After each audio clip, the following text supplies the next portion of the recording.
आपको एक छोटा सा प्रयोग बताता हूं, आप इसे करके देखिएगा। आप संकल्प कर लीजिए कि मैं किसी को कठोर शब्द नहीं कहूंगा। अब आप विचार करेंगे कि हम किसी को कठोर शब्द नहीं कहेंगे तो कोई हमें भी कठोर शब्द नहीं कहेगा। ऐसा नहीं होगा। आप संकल्प करिए कि आप किसी से कठोर शब्द नहीं कहेंगे।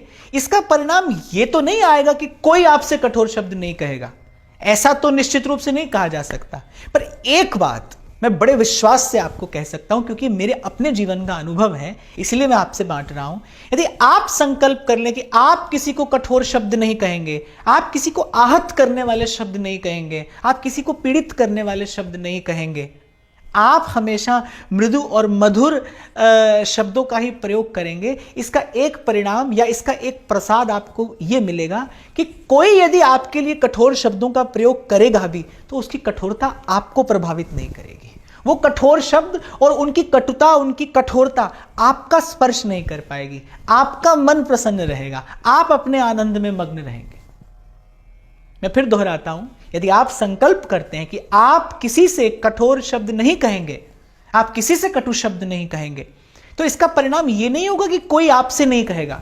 कोई तो आपसे कह सकता है, कहने वाला स्वतंत्र है, पर उसकी कठोरता आपका स्पर्श नहीं करेगी, आपका मन मैला नहीं होगा।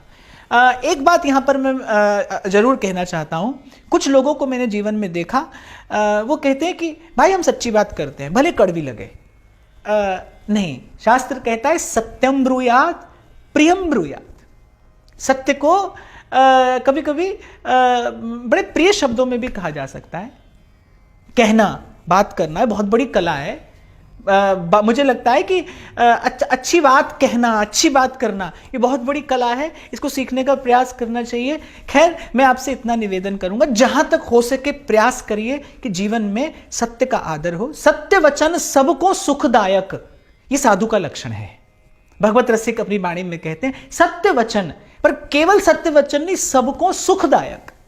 हमारे वृंदावन में एक फलाहारी बाबा रहते थे। श्री राम उनके इष्ट थे। राम नाम जपते जपते उनका वाक सिद्ध हो गया, वचन सिद्ध हो गया। अब संसार के लोगों की कतार लगने लगी उनके पास में। तो जैसे कोई उनके पास में आकर बैठता था, वो राम रक्षा स्तोत्र का पाठ करना शुरू कर देते थे। अब उनके जो सेवक लोग थे वो कहते, अरे महाराज, कोई आपके पास आता है, आप ना उसकी सुनते हैं और ना कुछ कहने देते हैं, आप उसके बैठते ही आप अपनी बात कहनी आरंभ कर देते हैं। तो बाबा ने कहा कि भाई देखो, साधु को सत्य बोलना चाहिए और राम का नाम ही सत्य है, इसीलिए केवल सत्य कहता हूं।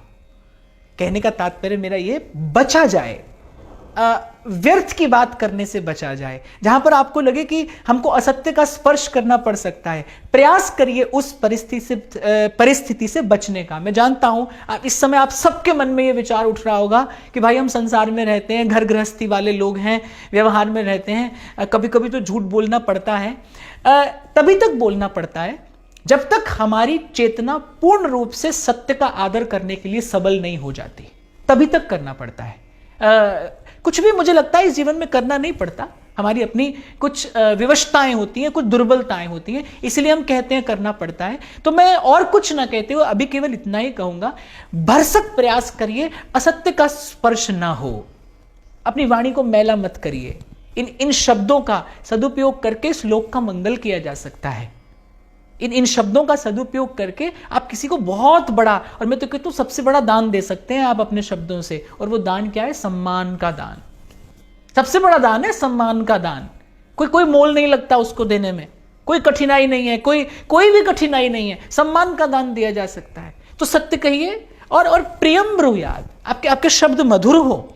और जो भगवान का भक्त है उसकी वाणी तो ऐसी हो, मन का आपा खोए, औरन को शीतल करे, आपो शीतल होए। एक और बात आपको बताऊं भैया कि सब कुछ पाया जाता है इस वाणी का सदुपयोग करके। इतना प्रेम, इतना स्नेह, इतना आदर आप लोगों की ओर से मुझे मिल रहा है। प्रभु की कृपा रही, ये संबंध आगे भी ऐसे ही बनता रहे। क्या कारण है? ये आदर मेरे लिए नहीं है, ये इस वाणी के लिए है। और इस वाणी के लिए ये आदर क्यों है? क्योंकि ये वाणी मधुराधिपति का यश गाती है। ये वाणी का सदुपयोग है, आप भी कर सकते हैं और आपको करना चाहिए। मैंने पूर्व में भी आपसे कहा था, आप और मैं, हम सब साधक हैं, हम सब एक मार्ग पर आगे बढ़ रहे हैं। हाँ, कोई आगे कोई पीछे, पर आपको हमको सबको संग संग आगे बढ़ना है। सबके जीवन में, मैं कहता हूं सबके सब साधकों के जीवन में ये भाव आए। मैं तो व्यासपीठ से भी कई बार कहता हूं, मैं तो चाहता हूं कि मुझे सुनने वाला, मेरा एक एक श्रोता वक्ता हो जाए, मेरा एक एक श्रोता कहने लगे भगवान की कथा, गाने लगे हरि की लीला, वो गाए हरि का गुण। इसी प्रकार एक दीप जलता है भाई इस संसार में, बहुत महत्वपूर्ण है साधक के लिए ये वचन का साधन। जहां से मैंने आरंभ की चर्चा, सबसे बड़ा व्यय करते हैं हम अपनी ऊर्जा का।